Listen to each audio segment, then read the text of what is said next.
This is E&P Reports, a service of Editor and Publisher Magazine. Since 1884, the authoritative voice of news publishing. And sponsored this week by IQ Audience Plus by Town News. Consumer revenue has never been more important. Digital leaders at media organizations worldwide are asking the same question. How do we accelerate the growth of consumer revenue?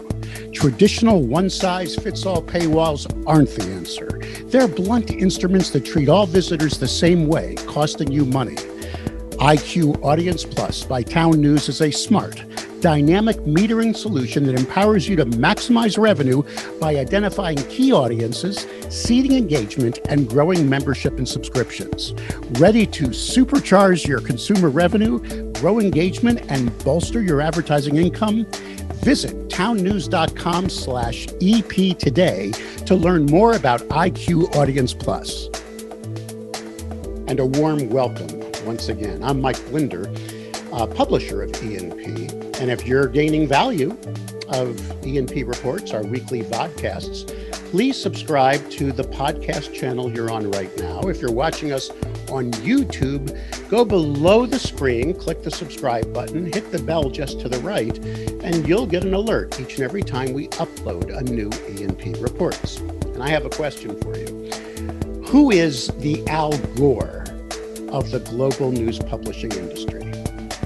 Well, if you're to ask me, it's Dr. Iris Chyi, an associate professor at the University of Texas in Austin, who specializes in media economics and benchmarking reader demand for our print and digital assets. In other words, Dr. Chyi puts together charts and tables and proprietary research on where we are when it comes to our subscription numbers for print products and digital products and the revenue we're bringing in from both sides. And sometimes those reports are inconvenient truths, things that we don't want to realize are really happening. And she just issued a new one on the impact of COVID-19 on those very metrics. How are we doing coming out of this pandemic with our growing digital subscription revenue, and how is that impacting our bottom line with our declining legacy revenue? And that's the topic today, as we do go one-on-one with Iris Chyi. Dr. Chyi, it's an honor and pleasure to have you on E&P Reports. You and I go way back. I remember meeting you in Guatemala. I can't remember the association we were both speaking for in that beautiful, gorgeous castle of a hotel.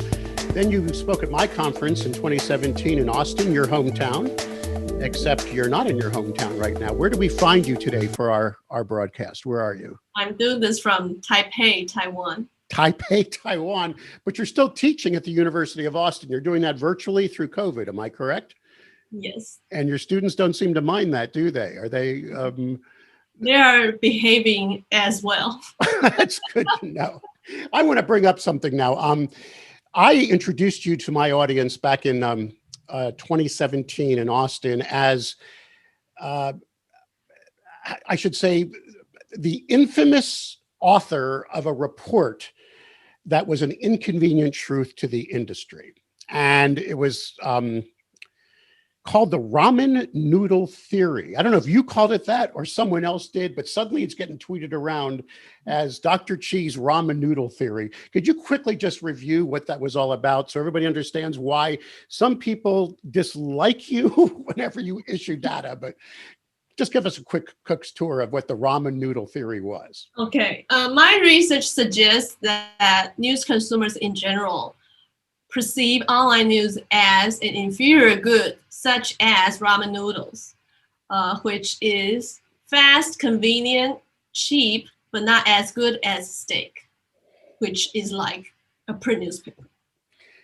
So technically, that might be one of the reasons why in 2017 you came up with some data that was mind-blowing. And maybe we knew it, we just didn't want to talk about it, that digital subscription revenue counted for only 3% of total subscription revenue for the top 50 US newspapers. Is that correct? That is correct. Hard to believe, though. it's very hard to believe that 97% of subscription revenue was still coming from the print product, whether that's good or bad, right or wrong, whether it's because the consumer won't pay for it, we weren't charging enough, who knows, but that was the empirical data you were showing. And at the time, things just went on kind of like that until something strange happened called COVID-19, right? I mean, now we have 2019, you've got data to there, and then COVID hits in 2020. So we, as an industry, start saying COVID, as much as this is an awful thing, this global pandemic, the only thing that it's doing that is helping this industry is because people were craving so much local news, they were finding local newspaper websites and starting to subscribe. Am I correct? There was a growth through COVID, and everybody was bragging on that. We had people in our industry, leaders of our industry of association, saying, we have more readers today than we've ever had in our history. Now is the time to start charging for content online. Now is the time to start getting subscription revenue, reader revenue, audience revenue. And you decided to do a report, correct? That's what we're here to discuss today, on how the heck COVID-19 impacted the industry. Am I right? Exactly. All right, so let's take a look at that right now. This just came out recently, and rather than the top 50 markets like you did through the ramen noodle study, if I may call it that, Dr. Chyi, Chyi, excuse me, you looked at 20 major market newspapers. These are not the top 20, correct? But they are at least a good representative of big dailies in big US markets. Why these 20? I just like to ask. Was the data easier to find? These are among the top 50 that the Pew Center has been monitoring. And also these are the ones that, reported comprehensive data in terms of their digital subscribers, including web and app. Good. Not every paper did that. So here's the good news. This is great news because now we have empirical data to back up the fact. And those of you that are not watching us on YouTube, I'm now showing the slide. You can go to editorandpublisher.com. That's editorandpublisher.com/podcasts. You will find this episode of ENP Reports, and you will have a link to these charts. But I'm going to run it down for those of you that might be running on a treadmill or driving your car right now, listening to us on a various podcast channel. Dr. Chyi has a chart here that shows recently, since 2019, pre-COVID, through the third quarter of 2020, that these 20 newspapers did have a huge increase in digital subscribers. And I'm going to give you some numbers. The number one paper here for total digital subscribers during COVID, and this should be a no-brainer, was the Boston Globe. They cleared 229,000 human beings paying for content online. Next on the list, Buff News, 105,000. And isn't that funny, Iris, that the Buff News sold for pennies during that swap with Lee? It was such a brand, such a huge newspaper, didn't go its value. But look at that, 105,000 people pay for Buff News digital content, non-replica. We're talking apps, we're talking digital content. Way up there, LA Times is next, 90,000. Just shy of 90,000, I should say. Star Tribune, excuse me, Minneapolis, 100,000 people are paying for content from the Star Tribune.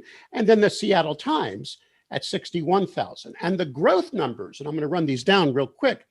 The one that had the most growth would be Fort Worth Star Telegram. Yeah, they started with 2,200 subscribers pre-COVID, but they shot up to 8,800. That's 288% increase. Oh, excuse me, I forgot the Orlando Sentinel. From 1,300, listen to this, to 24,000 subscribers. That's a 1,700% increase. And others, the Kansas City Star, went from 11K to 19K. That's a 76%. Newsday on Long Island, 20,000 to 34,000, a 70% increase. These numbers are huge, Iris. I mean, massive increase. Denver Post from 9,000 to 25,000. So what do we average here? What would be the average growth across these 20? I think we see it here, but you kind of have the findings for that, right? Yeah, so actually overall, each paper on average gained 16,000 digital subscribers. And the total for the 20 papers, we're talking about 321,000. Amazing. And their total subscriptions are just shy of 1 million at 800,000, but the average growth was 64% since 2019. That's a healthy number. There's no ifs, ands, or buts. We can scream at the top of our lungs. And this is just the top 20 markets. There are thousands of newspapers of all shapes and colors. Some are free, obviously, but many are now looking for ways to lock down their content and ask for subscription revenue. Now, the next chart, and I'm going to share this, and I will do it. I will try to, for those of you that are listening in audio only, you decided to take a look at print subscribers and what happened through COVID-19. And this is not good news, correct? I mean, it was already on a decline. Excuse me? Very bad news. We were already on a decline, but now it's just, let me give you some examples. The Arizona Republic was originally at 99,000 pre-COVID, just shy of 100,000 subscribers for the print product, down to 80,000. SAC-B went from 58 to 49. LA Times took a hit, 221,000 down to 173. The Boston Globe, 104,000 to 78,000. That's a 24% decline. Orlando Sentinel took a 30% hit from 58 to 40. I could go on and on. 32% decline for the Fort Worth Star Telegram, 50,000 to 34,000. Again, the average decline was 21% loss of print revenue. Correct, Iris? Print subscriptions. Print subscription, excuse me. And what does anything else scream at you from this? What are you seeing? So this actually is the most concerning because I knew digital subscription revenue was such a tiny portion of overall subscription revenue. But so, the decline or the quick decline on the print side is really concerning because that actually would hit overall revenue badly. Yeah, because if you're relying on subscription revenue, we just said that back, your latest study said it on average was 3% of total subscription revenue. Now you're growing subscribers, but they're not paying us. Well, let's take a look. I mean, if you go to the next, this chart is the one we're going to spend the most time on. Again, I'll try to help our audience that's listening through audio. But now what Iris did in this latest study that's released right now is take a look at the digital average pricing versus print subscription pricing. And this is mind-boggling. I mean, because I guess we know this in our hearts, Iris, but when you line it up like this, it kind of hurts, doesn't it? I mean, when you look at the fact that we're not charging much for access to all this content on our apps and on our websites. For example, on the other hand, there is this hard to believe strong attachment to the print product as reflected in the price they are paying. So basically, the price hikes have gone crazy during the past 10 years or so. And then here we are talking about on average $1,000 a year for 7-day home delivery. And that's just definitely an all-time high. And if you think about it, it's actually as expensive as an iPhone, the latest one. However, if your iPhone lasts for more than a year, it's actually a lot cheaper than these newspaper subscriptions. And the average digital cost for a year across these 20 newspapers is less than $200. It's averaging around $165, correct? Mm-hmm. And so that means please also look at the promotional offer. Okay. How are you getting people, the loss leader, the promotional offering? The average there is 27 cents for a full week's access to the content. So we're giving away the content at 27 cents a week, but we're charging $1,000 a year for the print product. Again, ramen noodles, nothing's changed in your opinion, right? Versus steak. The perceived value to the consumer is the cheap, quick product versus the high-end product, correct? Yeah, it's crystal clear that here we're talking about the difference between ramen noodles and steak. and like, let me just give you some examples. Okay, again, Boston Globe is charging the most for a digital year subscription, $333. They're charging the most, it looks like, for their print product, $1,300, $1,000 more a year. Look at that delta is mind-boggling. And then Newsday, $181 a year is the best deal you can get to access all of their content online for a full year. $1,300 to get the paper thrown at your front door, likely not containing all that content, the way they package it on the app, all the different ways you're getting it. Fort Worth Star Telegram, this is fascinating. You can have the Fort Worth Star Telegram data, everything at your on their app or on the web for $100 a year, but you'll pay $1,300 to have the paper thrown at your front door. So all in all, Iris, looks to me that when you lose a print subscriber, you got to get a whole mess more digital subscribers to make up for the dollars. Am I correct? Yeah, it takes nearly 6 new digital subscriptions to make up for the loss in revenue of 1 print subscriber. Now, you might have a COO right now or CFO say, well, wait a second, I'd rather have the digital subscriber because I don't have to cut down the tree and then turn that wood into pulp and then have that turned into paper and then buy that paper and run it through my presses and pay some kid to throw it on the front lawn. It's cheaper for me to produce the digital product. Thus, we go back to the Arkansas, Walter Hussman and the Democrat Gazette that basically shut down their presses and gave everybody an iPad and trained everybody how to use them. But that doesn't change your steak versus ramen noodle. That's why you're doing this, right? Because of the perceived value to the consumer, correct? It's just surprising that, till this day, far more people are paying this much more to this dead tree product. So if you could go to the next chart, you'll see overall the summary of this particular study. There it is. And those of you that are listening, basically you're seeing a decline. Now, COVID, because you had a similar chart where you were showing the growth of digital subscriptions versus the decline of print circulation. In the report you had in just a few years ago, COVID's at least tightening this up a little. Am I right? I mean, these two lines are getting a little closer, but basically pre-COVID, the average digital non-revenue circulation was 10,800, and now it's hitting 20,000, almost 21,000 by Q3 of last year. But print circulation average across all these 20 newspapers went from 60,000 to less than 50,000.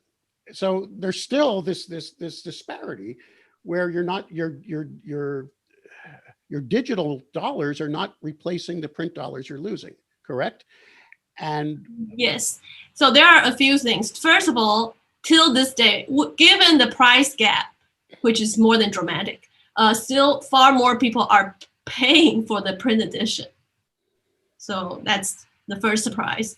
And the second surprise is, yes, now it takes nearly 6 digital subscriptions to make up for the loss of 1 print subscriber. So in a way, despite the good news that now you are seeing a much bigger number of digital subscriptions,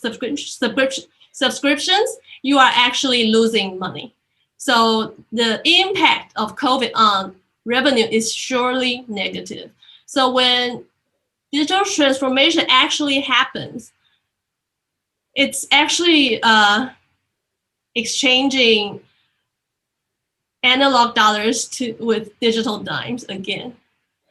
So I really don't know how to make this sound like good news, but these findings call for a revisit of the product pricing and transformation strategy. Well, it's just okay. So here we are. COVID's ending, but hopefully, what the industry is praying for is that we have addicted people to this new digital subscription world, and that number is just going to rise geometrically because people now realize how much fun, how cool the utility is of our apps and our websites, because we're seeing this dramatic growth. But what you're saying is you don't think the perceived utility is there in the consumer because you're just not paying for it, correct? Actually, I suspect a lot of the gains you are seeing actually came from former print subscribers. But not replacing all of them. And also, overall, you are making a lot less. You're making a lot less money in subscriptions, thus, but still saving someone cost. So what is the solution? I mean, I know you're mostly the soothsayer out there showing the data, but if you were, okay, right now, Iris, I'm going to give you a newspaper. You're going to run a newspaper. You're now the publisher, and you're going, no.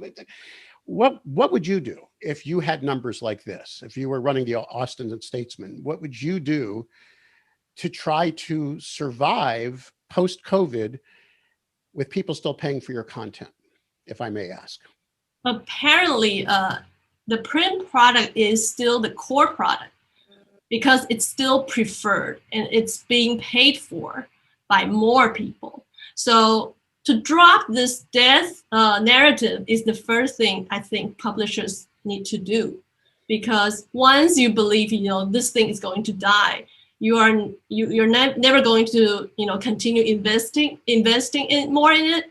And it's like a self-fulfilling prophecy, meaning, print does not have to die. If you look at these numbers, even with COVID, you are seeing still, how robust that readership is.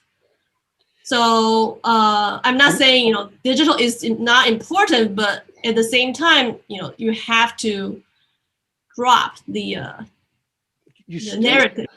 You still have a human being out there willing to give you $1,300 a year for the SAC B. Isn't that amazing? They're out there.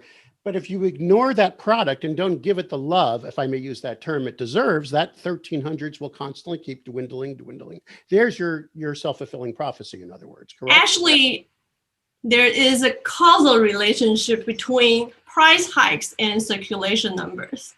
So you could also argue, the declines at least partly happen because of the crazy price hikes that have been happening since 2008.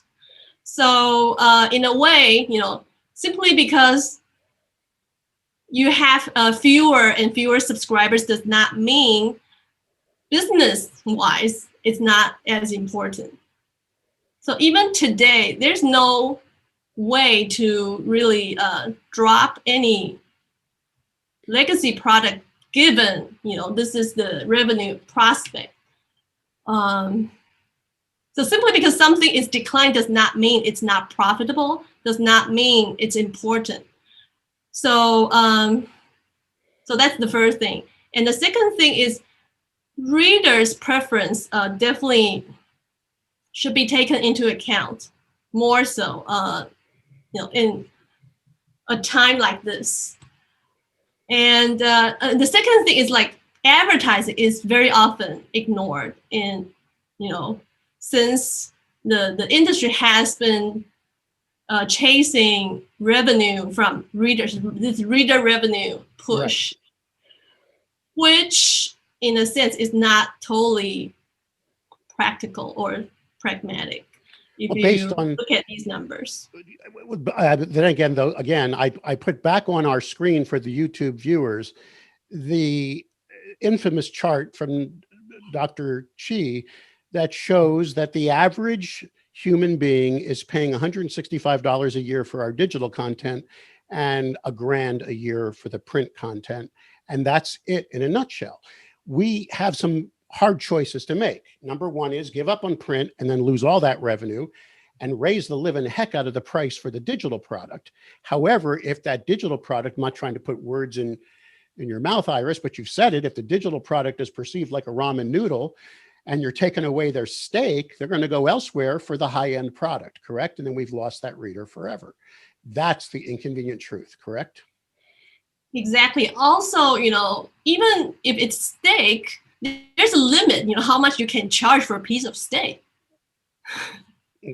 That's, like there is a steak that costs you more than an iPhone really doesn't make a lot of sense. And then even though people may still love this product, they may not be able to afford it anymore. So that's actually a lot of people are dropping this All right. print edition I'm because going to they just, had to. you got to, okay, now I'm going to join in and give my advice, if I may. I mean, there's a marginal utility that goes with what you pay for. I live in Tampa Bay, Florida. There is an extremely expensive steakhouse here called Burns. It's very famous for overcharging. Everything's a la carte. The minimum item on the menu, which is the smallest piece, maybe 3 ounces, is going for $50. But they do it in a grand style and they serve it to you in such a wonderful way. At E&P, when I took it over, it was losing money in readership. At this moment, I made the magazine bigger. I increased the size. I made it more lively. I made the covers more fun. And I put more energy behind the digital product as well. But generally, I was able to get the audience up and the revenue up by not ignoring the print product, by giving it more love. But on the other hand, I only have to print that puppy once a month, as opposed to every day of the week. Some are trying different experiments now in the industry. In my hometown, my paper is called the Tampa Bay Times. It's owned by Poynter Institute of all people, and they only publish a print product twice a week now. They're relying on that replica for the other 5 days a week. Good or bad, right or wrong, the numbers are proven out that if you want people to pay more for your digital subscriptions, you got to turn that into steak, or you got to just give more marginal utility to the steak. Am I saying those are the two options I think we have? Did I miss anything else there? I mean, make the steak better so you don't lose so many subscribers, because that's your self-fulfilling prophecy, or charge more for the digital and make it seem more steaky. Did I say that correctly, or did I lose it? However, charging more on the digital side has been extremely difficult. Really? It's so we got to stay with these. Look at this, the Boston Globe is offering this 4 cents per week thing to their That's their loss leader. That's true. They're the most expensive yearly subscription price at $333. No one's even close to them. Everybody else is hovering under 200, some under 100 a year for access to the digital content. But their loss leader promotional buy-in is pretty much free for the first week, 4 cents for a week, correct? That's what we're seeing. Actually, the first 26 weeks. Excuse me, for the first half a year, it's 4 cents a week. Their hope is you're going to fall madly in love with them and consider the ramen noodle more steaky, I guess, and stay with them at the 333. So in a way, yeah. So once you understand the context, you will look at these, circulation changes in a different way. And that's what I hope to do through this research update. Well, Iris, I think you're doing a necessary thing for the industry. And again, I'll say this, it's an inconvenient truth, but someone's got to line up these numbers and just show everybody point blank. Now, this again is big market dailies. We're not discussing weeklies here. We're not discussing smaller market weeklies where there's less print costs, and also there's a myriad of different free publications as well. But when it comes to looking at subscription costs, it's a good idea for us to do this every now and then, right? Take the, get the slap in the face and look at the numbers, and these are real, and then make the decisions accordingly, and hope, if I may be so bold, that those charts that you keep showing do intersect and cross. I mean, there's a need for us to get that reader to pay to support our newsroom, but there's also a need for us to make sure that the perceived value of the product makes them willing to pay. Is that a good way to leave this, do you think? Any other final thoughts? Hopefully we see a number for both going up, right? Hopefully we see there you go. Rather than, as you said, give up on the dead tree product, give it a little bit more love.